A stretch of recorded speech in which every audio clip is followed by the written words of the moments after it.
নমস্কার।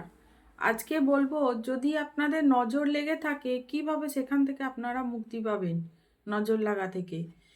মঙ্গলবার দিন আপনারা হনুমানজির মন্দিরে যাবেন এবং হনুমানজির যে কাঁধে সিঁদুর দেওয়া থাকে সেই সিঁদুর একটু নিয়ে আসবেন।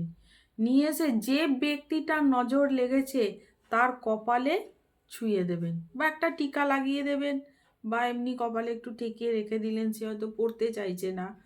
প্রত্যেক দিন এই জিনিসটা করবেন। মঙ্গলবার দিন নিয়ে আসবেন বাবার মন্দির থেকে, হনুমানজির মন্দির থেকে আপনি সিঁদুরটা নিয়ে আসবেন। ভালো করে শুনে নিন। মঙ্গলবার দিন হনুমানজির মন্দিরে গিয়ে হনুমানজির কাঁধে যে সিঁদুর দেয়া থাকে সেই সিঁদুর একটু নিয়ে আসবেন। নিয়ে এসে সেটা আপনারা নজর যে ব্যক্তির ওপর লেগেছে সেই ব্যক্তির কপালে ছুঁয়ে দিন, বা কপালে একটা টিক দিয়ে এমনি টিপ দিয়ে দিন। দিয়ে দেখুন এমনি কোনো ক্ষতি তার হবে না, কোনো ক্ষতি কেউ করতে পারবে না। আর এই কুদৃষ্টির প্রভাব থেকে সে মুক্তি পাবে। মঙ্গলবার দিন নিয়ে আসবেন। মঙ্গলবার দিন থেকে প্রত্যেক দিনই এটা কপালে আপনারা ধারণ করতে পারেন, কোনো অসুবিধা নেই। দেখবেন নজর লাগা থেকে খুব ভালো উপকার আপনারা পাবেন।